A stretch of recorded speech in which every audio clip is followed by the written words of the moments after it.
Allez, Tom, connaissez pas celle de l'avion qui va s'écraser, je parie, hein? Ah bon? Ah non, fermez vos gueules, laissez-moi parler. Et demande-leur à quoi servent les bougies. Mais demande-le toi-même. Bon alors, très bien, si vous voulez parler en même temps que moi, alors. Ben non, vous voulez pas m'écouter. C'est un pentacle, une étoile à 5 branches. Elle est utilisée en sorcellerie. Lon Chaney et les studios Universal ont toujours prétendu que c'était la marque du loup-garou. Ah, je vois. Tu veux peut-être que je leur demande s'ils font brûler des cierges pour faire fuir les monstres, hein? Oui? Et c'est non. Alors, voilà.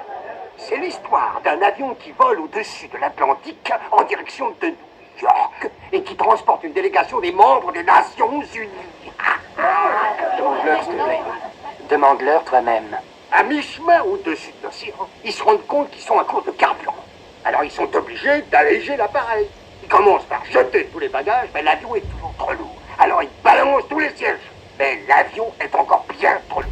Finalement, le délégué français avance un pas en criant « Vive la France !» Il saute dans le vide. À son tour, l'anglais se présente et écoute, il fait un pas en avant en criant « Dieu sauve la reine !» Et il saute dans le vide. Mais l'appareil est toujours trop lourd pour être sauvé.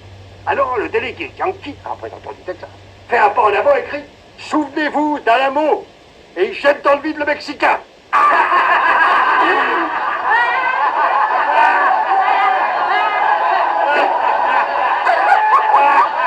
Souvenez-vous d'Alamo. Excusez-moi, mais pourquoi y a-t-il une étoile à 5 branches sur le mur?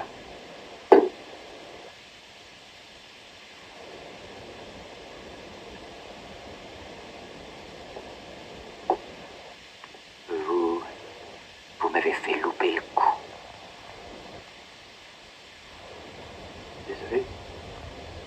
Et je n'avais jamais loupé ma cible avant.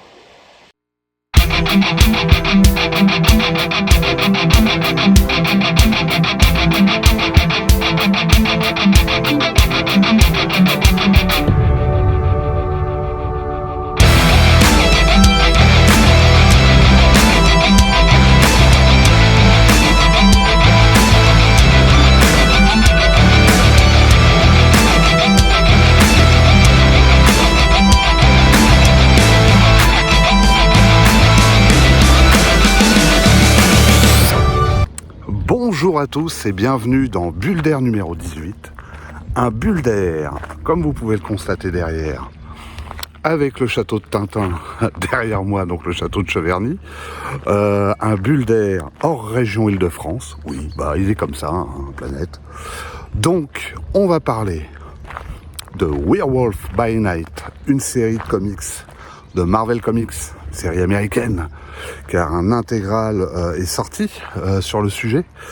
Et en même temps, je vais parler d'une autre œuvre, mais ça sera plus une surprise, le Frankenstein de Bernie Wrightson, évidemment. Voilà, et puis je vais vous faire visiter l'exposition Tintin, je vais vous faire visiter Cheverny, et puis ça va être cool. Donc, encore une fois, un bulle d'air sur le thème du poil. Et oui, après la planète des singes, Werewolf. Et on reste dans les loups-garous. Donc, sur les loups-garous, on va parler aussi de 3 films, je pense, à voir, que je vais vous recommander sur le sujet. Et puis, je vais vous parler évidemment de Jack Russell. Et oui, c'est son nom. C'est bon, c'est comme ça. Hein. C'est pas l'idée la plus inspirée de chez Marvel. Voilà. Donc voilà le menu et j'espère que ça va vous plaire. Nous voilà au château de Moulinsart, célèbre pour la présence de Tintin et du Capitaine Haddock. Donc vous pouvez constater que le château de Cheverny, dans sa partie centrale, était inspiré, a inspiré le château de Moulinsart. Donc, avant de commencer, je voudrais faire quand même une alerte sur cette vidéo, car cette vidéo peut heurter les âmes sensibles, et oui, par ses images et ses propos. Donc, on éloigne les enfants de devant l'écran. Hein, oui, il va être question quand même de parler de films d'horreur. Donc, les enfants, si vous ne voulez pas faire de cauchemar, stoppez cette vidéo tout de suite. N'est-ce pas, Sandra? Hein, tu ne regardes pas cette vidéo avec papa. Le mythe du loup-garou semble aussi vieux que l'histoire de l'humanité, appelée aussi lycanthrope ou lycanthropie. Qu'elle soit reconnue comme une maladie psychiatrique, un traumatisme ancestrale datant de l'époque où l'homme était un cueilleur-chasseur, la légende de l'homme se transformant en loup ou en mi-homme, mi-loup se renforça au fil du temps à cause de la diabolisation du loup. Elle perdure dans notre société moderne à travers notre culture, la chanson, la peinture, la littérature, le cinéma, la bande dessinée et les comics. Dès 1913, avec le film de Henry McRae, The Werewolf, le cinéma s'empare de ce mythe et beaucoup de films virent le jour jusqu'à aujourd'hui.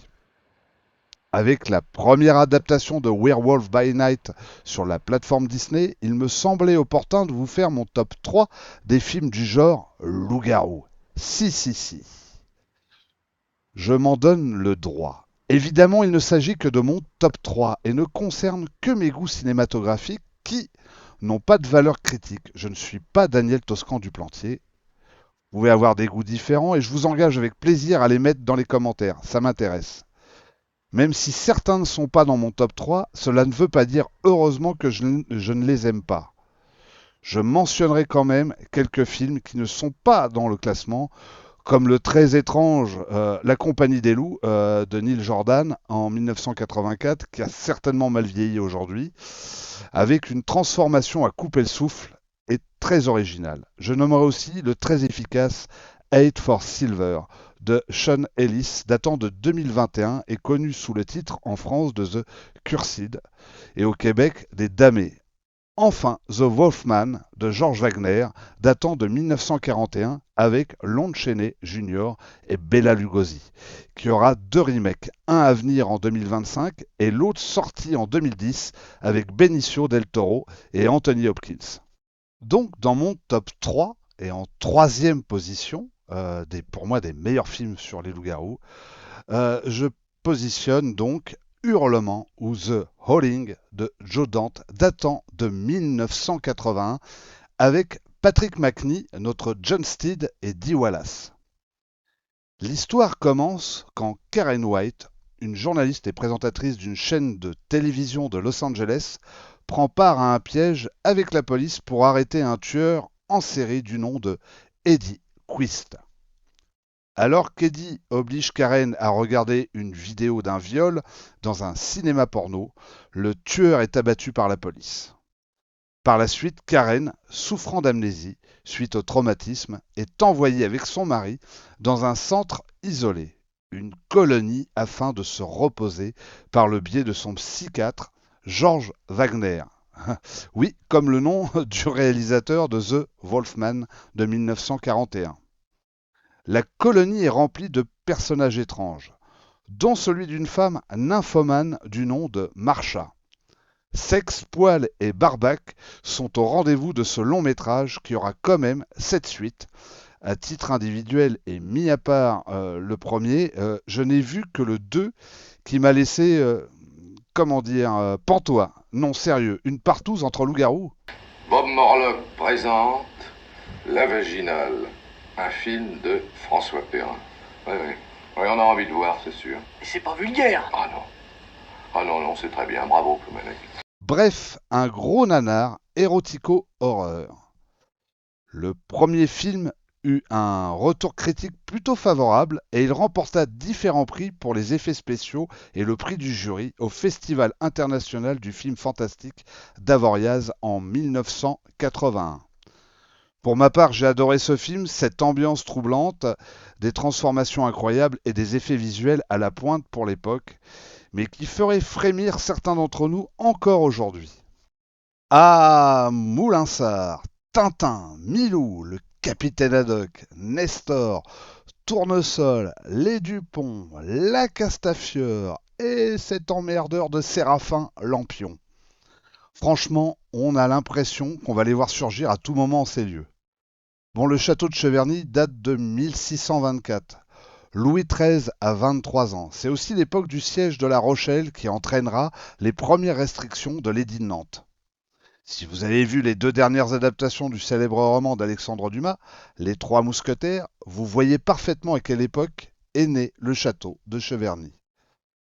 L'architecte du château est Jacques Bougier.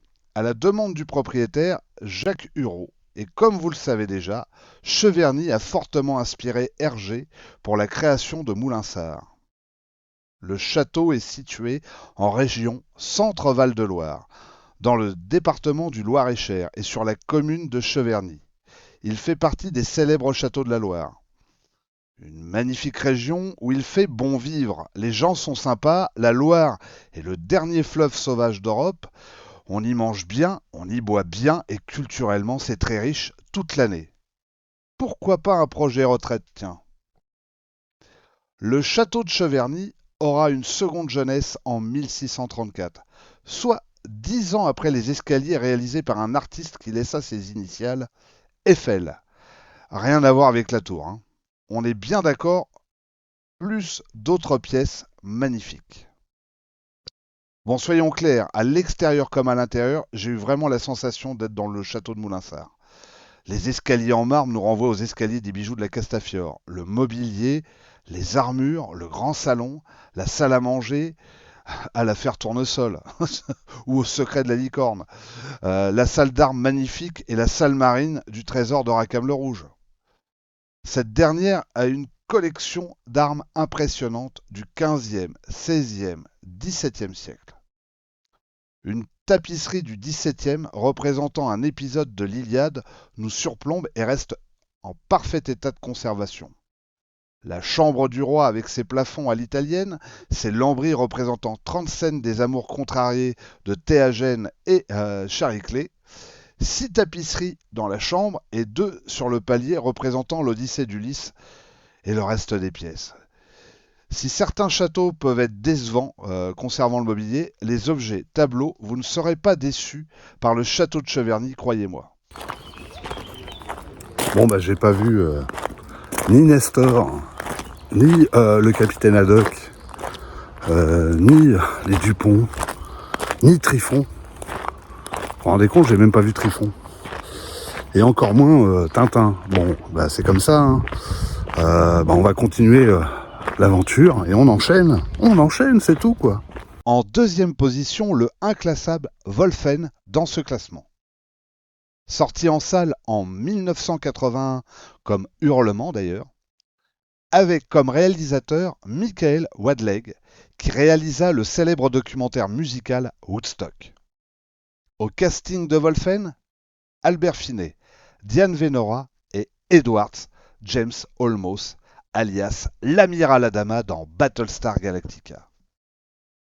Adaptation du roman de Whitley Strieber, Wolfen, Dieu ou diable, le film raconte l'enquête policière d'un triple meurtre particulièrement violent d'un promoteur immobilier, de sa femme et de son garde du corps en plein New York. L'inspecteur Dewey Wilson va découvrir que l'arme utilisée pour tuer n'est pas faite de métal. Pire qu'un meurtre d'un sans-abri proche d'une église abandonnée possède les mêmes similitudes. Associé à une experte en psychologie légale, Rebecca Niff, l'inspecteur Dewey va explorer plusieurs pistes. Groupe terroriste d'extrême gauche, vengeance, secte vaudou, tueur psychopathe isolé ou le plus improbable, un loup-garou. En fouillant l'église abandonnée avec Rebecca Neff, Dewey est attiré par des pleurs de bébé. Mais stoppe ses recherches après avoir entendu le hurlement d'un loup.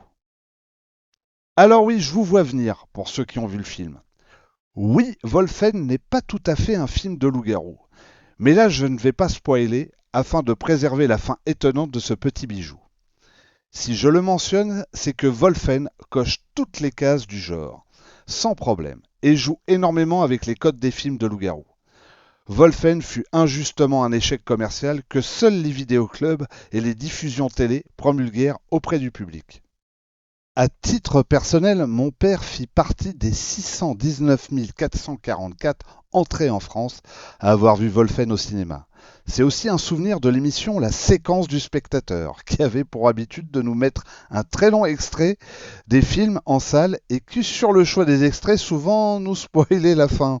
Ce fut le cas pour Wolfen. Le film remporta, après Hurlement, le prix du jury au Festival du film fantastique d'Avoriaz en 1982. Et plusieurs nominations aux Saturn Awards, dont celui du meilleur scénario. Ce thriller fantastique sociopolitique se démarqua aussi bien par le fond que par la forme, avec des innovations techniques comme la vision en caméra subjective chère à Predator, la vision en infrarouge du tueur, la grue Luma, un bras télescopique téléguidé qui permet des plans complexes en extérieur, et la Steadicam déjà utilisée dans le Shining de Stanley Kubrick. Le tournage extérieur en plein New York donne une texture à ce film complexe pour toutes ses ramifications scénaristiques. Un film exigeant, intelligent, qui a pour seul défaut une certaine lenteur au milieu du film. La scène spectaculaire de la révélation finale fut tournée dans un quartier de New York complètement fermé avec d'immenses palissades pour ne pas effrayer ces comédiens de dernière minute. Notons la musique de James Horner, très reconnaissable dans le style. Et puis dans mon top 3, Wolfen se démarque par sa réflexion, avec un message qui résonne parfaitement aujourd'hui. Si vous n'avez jamais vu Wolfen, je vous incite fortement à voir ce bijou des années 80. Vous ne serez pas déçus. Bon, sympa comme visite. Hein, on s'éclate un peu là.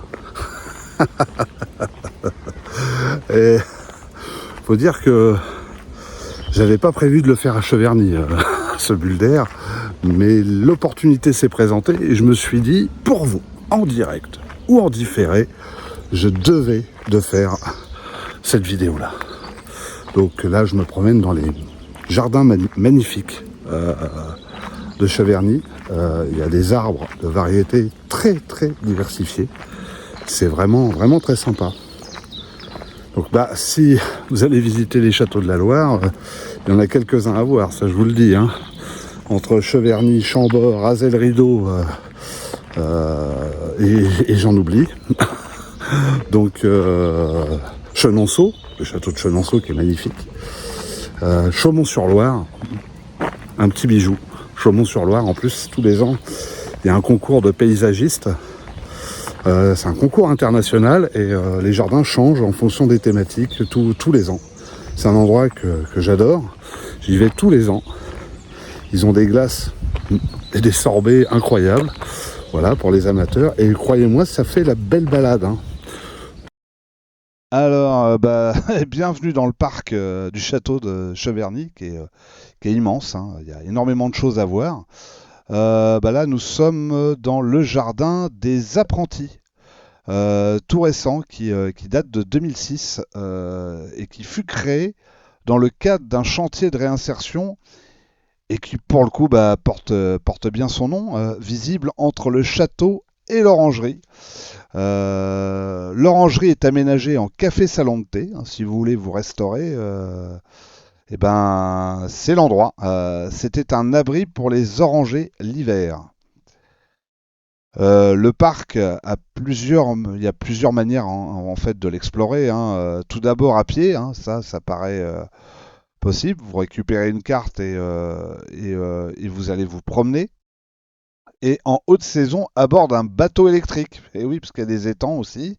Il y a des petits endroits plutôt sympatoches. Ou en voiture électrique, un peu comme les voiturettes de golf, louables à l'accueil du château. Il existe un labyrinthe non loin de l'orangerie. Différentes aires de repos afin de pique-niquer. Donc vous pouvez ramener votre casse-croûte. Hein. Le jardin de l'amour avec des sculptures monumentales en bronze dédiées à l'amour.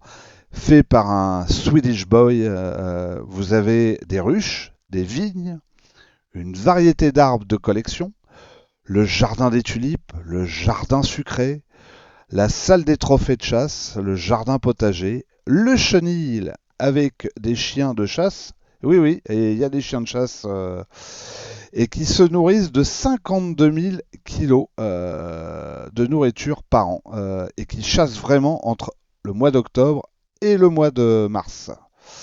Le parc et le château sont ouverts toute l'année. Le prix varie entre 14,50 € et à 24 € pour adultes en fonction des options que vous choisissez. Idem pour les 7 à 14 ans, de 10,50 € à 19 €. Voilà, c'est un bel endroit, faut en profiter. Si vous avez l'occasion, venez en famille, arrêtez-vous et profitez de ce château et de ce parc.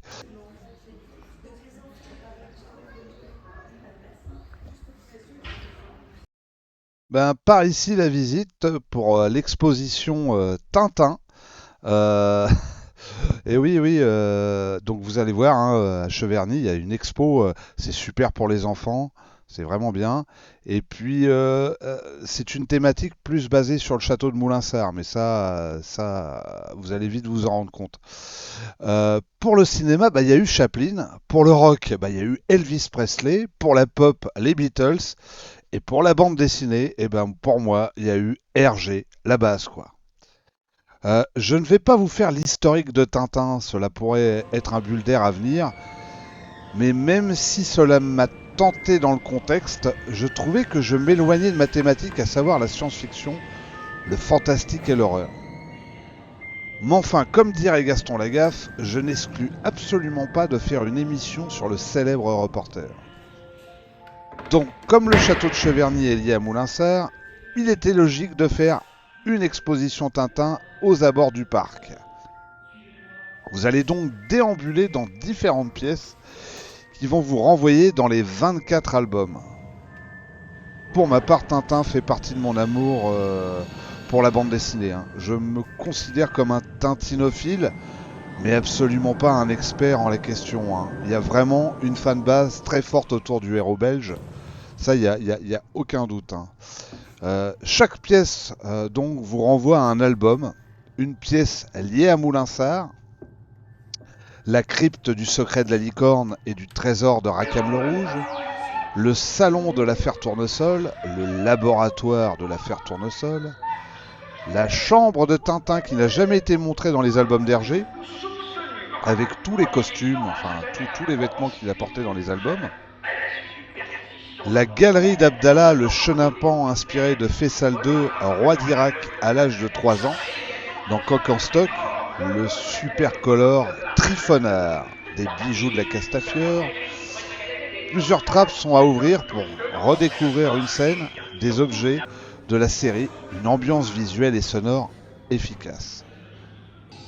L'accueil par l'hôtesse de caisse est magique pour les enfants. Alors là, je vous assure, incroyable. Elle est complètement dans son rôle, très immersive.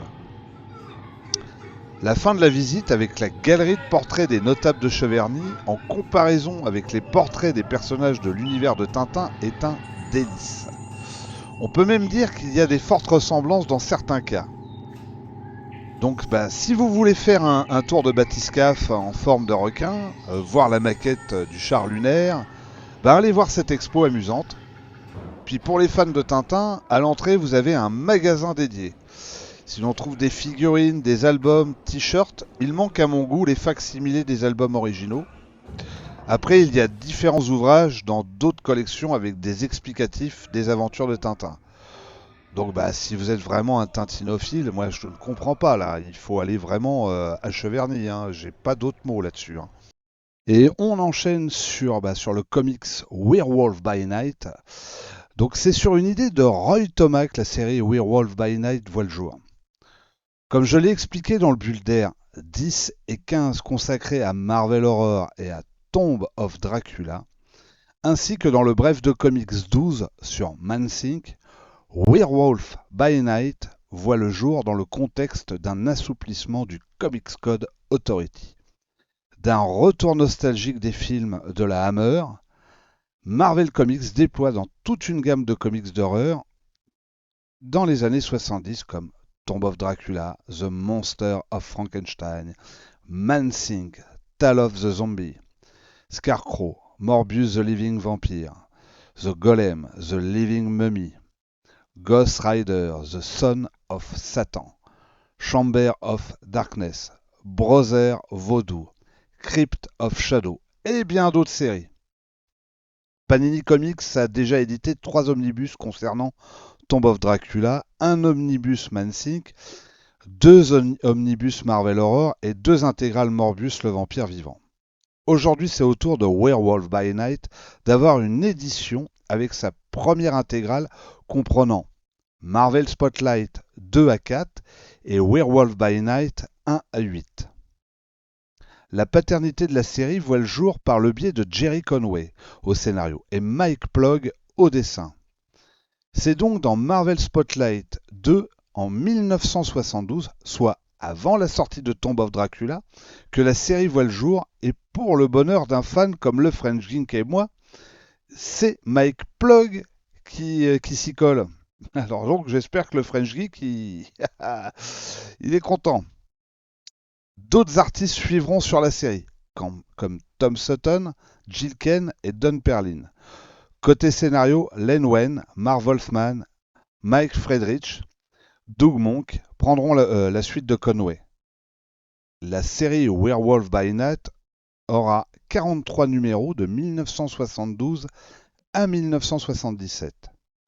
En France, la série fut publiée chez Harody Artima dans Dracula Format Pocket dans son intégralité du numéro 4 au 17, du 20, 22 au 25, et dans Dracula le Vampire, format couleur 3, 5, 10 et 11. L'histoire raconte les mésaventures de Jack Russell. Alors oui, on ne se moque pas, s'il vous plaît, mais quelle idée de lui avoir donné ce nom, franchement. Jack est victime d'une vieille malédiction familiale dont il hérita le jour de ses 18 ans. En effet, il a la fâcheuse tendance à se transformer en loup-garou.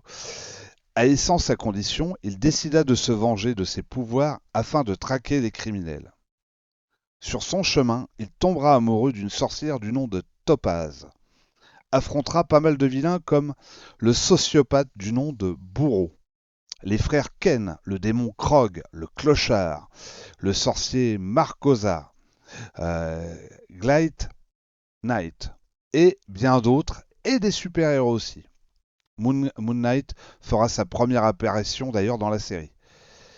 Il apprendra au fur et à mesure du temps à contrôler de mieux en mieux ses transformations, notamment avec l'aide de Topaz et de Frère Vaudou, qui lui donnera les clés de ses transformations. Dans ses rencontres les plus mystérieuses, notons sa rencontre avec les entités mystiques, les trois qui sont tout, à savoir le serpent de feu, le chevreau et la cagoule. La série garde un ton horrifique assez satisfaisant en reprenant en termes d'inspiration des récits littéraires d'épouvante comme Influence, par exemple La Maison des Damnés de Richard Matheson. Bref, loup-garou, monstre de Frankenstein, vampire, zombie, tout y passe. Pour ma part, je garderai l'ambiance des dessins de Mike Plug, et même si Don Perlin n'est pas à la hauteur de Plug, ou d'un Jill Kane, ou d'un Tom Sutton, le plaisir de ces aventures d'épouvante font que la série reste dans ma mémoire quelque chose de très sympathique. Parlons du dessinateur principal, du papa de Werewolf, Michael George Plug, est né le 13 juillet dans le Minnesota. Ça, on en est sûr. Par contre, l'année, c'est un tout autre sujet. Alors, 1940, 1942, ça diverge, donc impossible de le savoir. En tout cas, pour ma part, je n'ai pas trouvé l'information précise. Après un passage dans les Marines, il fut engagé par le studio Filmation dans le courant des années 60 et il tâtera du super slip pour la première fois en travaillant sur les dessins animés, les nouvelles aventures de Superman et les aventures de Batman. Par la suite, il partira chez Hanna-Barbera pour la mise en page du pilote de Scooby-Doo. C'est dans les célèbres studios qu'un collègue l'informera que Will Eisner cherche un assistant pour un magazine d'instruction militaire. Il travaillera donc 2 ans avec le papa du Spirit, qui influença énormément son style, et croyez-moi, ça se voit. Ben Oda, le lettreur de Will Eisner, ainsi que Hollywood, lui suggèrent de se lancer dans le dessin de comics. C'est avec Warren Publishing que Mike Plug commença cette nouvelle carrière et déjà dans le comics d'horreur en noir et blanc. Par la suite, et à partir de 1972, il fut embauché chez Marvel Comics, lança dans Marvel Spotlight Werewolf by Night, qui fut rapidement un succès, et obtint son propre comics. Puis, toujours dans Marvel Spotlight, il lança un nouveau super-héros, à savoir Ghost Rider. Il enchaîna avec l'adaptation de Frankenstein, une magnifique adaptation sur 6 numéros, puis Man-Thing qu'il récupéra et sublimera sur une période plus longue. Hors comics d'horreur, il travailla sur la série Terror of Planet of the Apes dans le magazine Planet of the Apes et sur Kull the Destroyer. Changement de décennie, les années 80 arrivent et Mike Ploug décide d'un tout autre tournant dans sa carrière. Cette fois-ci, c'est l'industrie du cinéma qui l'inspire pour faire des storyboards. Dites-vous que quand vous regardez certains des films que je vais vous énoncer, vous reconnaissez indirectement le travail de Mike Ploug. Ghostbusters d'Ivan Reitman, sorti en 1984. The Thing de John Carpenter en 1982. Repensez à certains concepts de The Thing très Lovecraftiens. Ce ne sont pas des créations de Mike Ploug, mais il y a participé. Dark Crystal de Jim Henson et Frank Oz, toujours en 1982. Superman 2 et 3. Supergirl. Moonwalker de Michael Jackson. La petite boutique des horreurs en 1986.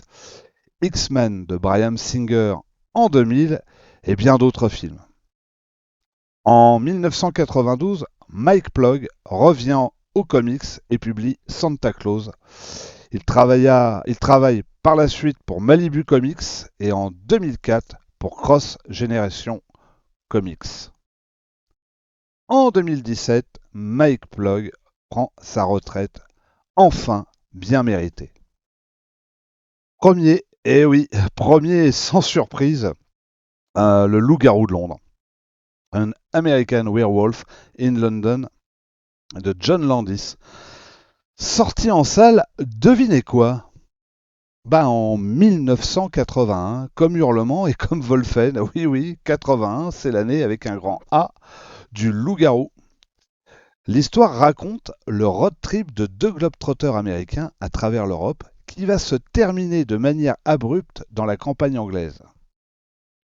Suite à une halte dans un pub très accueillant, un accueil très anglais.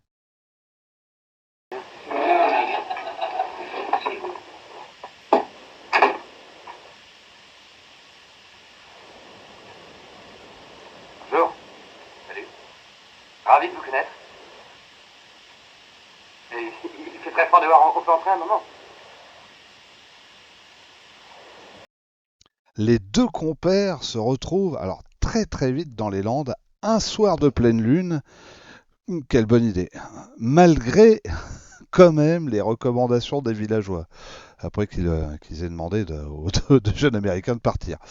C'est alors que les deux comparses se retrouvent attaqués par une énorme créature qui sera fatale à Jack. Alors que David est mordu sévèrement par la bête, les villageois le sauvent in extremis en tuant la créature.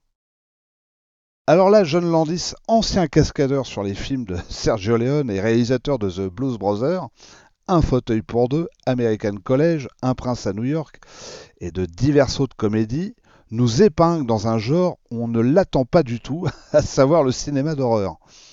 Sur un scénario qu'il travailla depuis 1969, John Landis nous offre, clé en main, un film qui mélange parfaitement l'horreur, le drame, le romantisme et l'humour décalé sauce british, sans que, à aucun moment, l'un n'empiète sur les autres.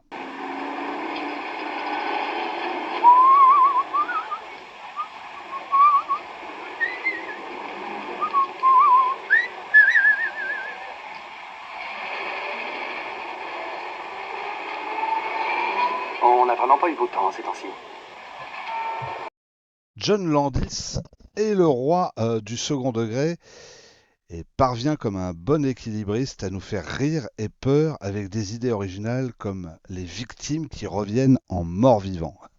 La scène hilarante du cinéma porno. Mais qu'est-ce que tu fais ici? Je t'avais promis de ne jamais recommencer.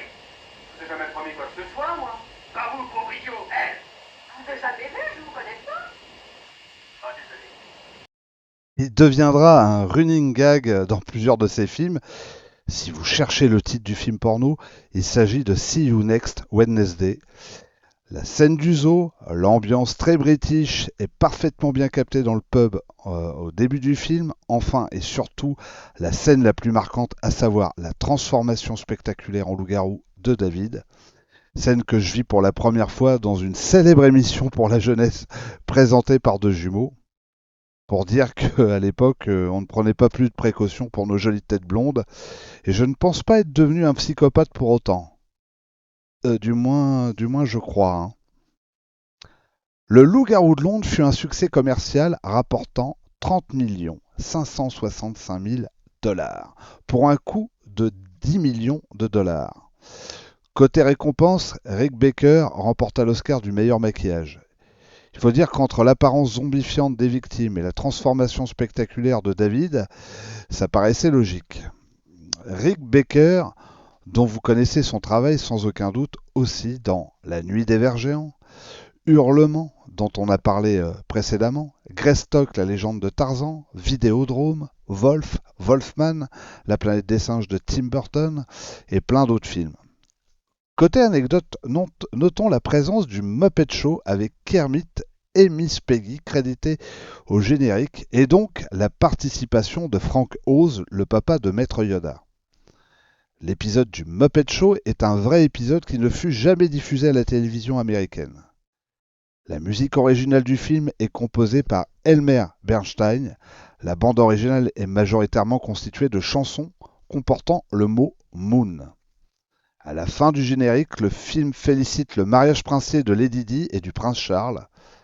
Une suite très faible verra le jour sous le titre Le Loup-garou de Paris en 1997 avec Julie Delpy et Thierry Lhermitte. Aucun rapport avec le célèbre roman de Guy Andor du même nom qui pour le coup a plus inspiré le Loup-garou de Londres. Ma foi, le Loup-garou de Londres va influencer très largement le clip de Thriller, notamment avec la transformation en loup-garou souhaitée par Michael Jackson. C'est d'ailleurs John Landis qui fut choisi pour la réalisation du clip. John Landis qui devra essuyer en 1982 un drame terrible, ainsi que ses conséquences judiciaires pendant le tournage du film La quatrième dimension, avec la mort accidentelle de l'acteur Vic Monroe et des deux enfants, Micah Dean, 7 ans, et René Chinny, 6 ans. Ce drame mettra fin à l'amitié de Steven Spielberg envers John Landis. Là, c'est l'heure de mes conseils lecture. Donc là, vous voyez devant vous Frankenstein par les éditions du Soleil, avec une préface de Stephen King, et surtout des dessins incroyables de Bernie Wrightson. Donc Bernie Wrightson, je vous invite à revoir le bulle d'air que j'ai consacré sur Swamp Thing, puisque c'est le papa de Swamp Thing, la créature du marais. Donc vous pouvez admirer les fresques et qu'il a fait, les dessins, les crayonnés qui sont mais alors incroyables. C'est vraiment un dessinateur merveilleux. Alors c'est pas une bande dessinée, hein, c'est le roman de Frankenstein. Moi je l'avais lu déjà j'en ai parlé précédemment, je l'avais lu dans la première édition française, j'ai eu cette chance-là. Je ne l'avais pas à la maison et je me suis dit tiens mais si je l'achetais avec les illustrations de Bernie Wrightson pour le plaisir de le relire. En plus c'est un format assez grand donc c'est assez plaisant. Voilà, donc vous pouvez voir les dessins qui sont quand même dingues de chez dingue et j'espère que je vais vous donner un petit peu envie de l'acheter éventuellement. Je trouve qu'en plus on reste un peu sur la tonalité de l'émission. Après les loups-garous, on s'attaque au monstre de Frankenstein. Je pense que je vais, dans Bulle d'air à l'avenir, privilégier des choses comme ça, c'est-à-dire dire tiens voilà des conseils lecture ou des conseils bande dessinée ou littérature, pourquoi pas. Donc voilà, donc je vous conseille si vous l'avez jamais lu, c'est un grand classique, hein, franchement. C'est un très grand classique et en plus avec ces dessins là de Bernie Wrightson, croyez-moi, ça vaut carrément le détour. Hein. Donc voilà, hein, je vous le conseille fortement. Très rapidement, l'ouvrage de Guy Andor, Le Loup-garou de Paris, qui est l'ouvrage de référence sur les loups-garous, si vous arrivez à le trouver, parce que il est assez compliqué à trouver. Moi, je l'ai dans la collection Les Introuvables. Voilà, comme quoi. Hein. Enfin, chez Black et White, Lug, les archives de Michel Monteillet. Un superbe ouvrage qui parle des éditions Lug, donc les célèbres éditions lyonnaises chères à nous tous, enfin surtout à notre génération qui avons lu Mustang, Rodeo, Strange, Titan, Special Strange, Zambla et bien d'autres, et Ombrax et ainsi de suite. Donc c'est un très très bel ouvrage qui raconte un peu les coulisses de la maison lyonnaise, avec des couvertures, enfin il y a énormément, tous les artistes sont, enfin je pense, nommés. Il y a un fascicule aussi que j'ai récupéré à l'intérieur, que vous avez pu voir au début, qui parle énormément de la censure et de comment elle est arrivée chez nous.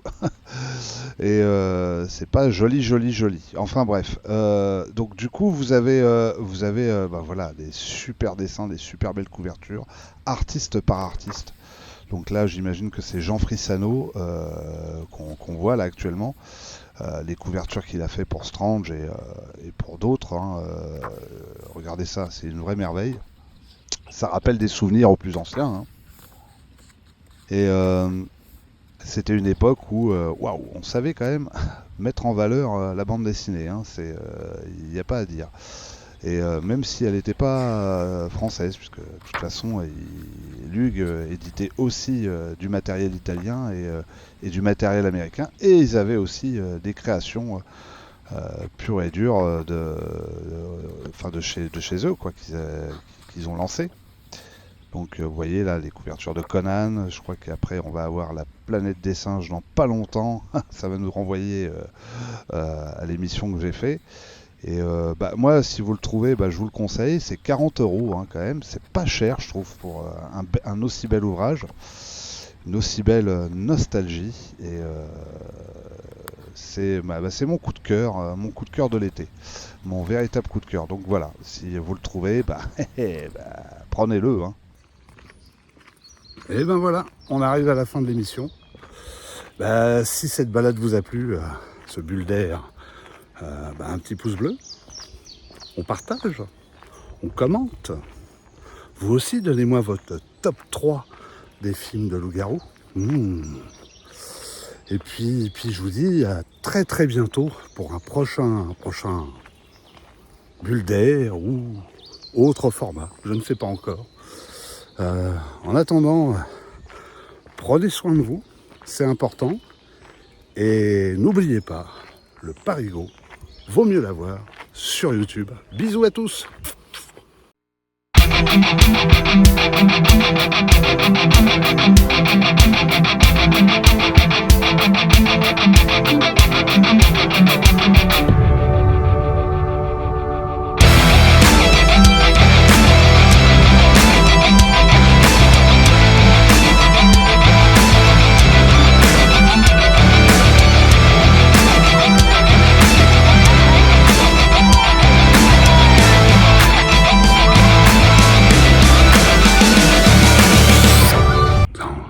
Sans déconner, Moulinsart dans le Loir-et-Cher. Mais c'est n'importe quoi. C'est comme dire, c'est les Belges qui ont inventé les frites alors que tout le monde sait que c'est les Parisiens. Hein, dire que, je sais pas moi, Tintin est bruxellois alors que Tintin, il est de la banlieue parisienne, il a toujours été de la banlieue parisienne. Vous voulez le voir, le château de Moulinsart, il est en Île-de-France, juste derrière moi. J'ai l'impression qu'en Belgique et dans le Loir-et-Cher, on a le seum en ce moment en regardant cette vidéo. Et ouais, c'est comme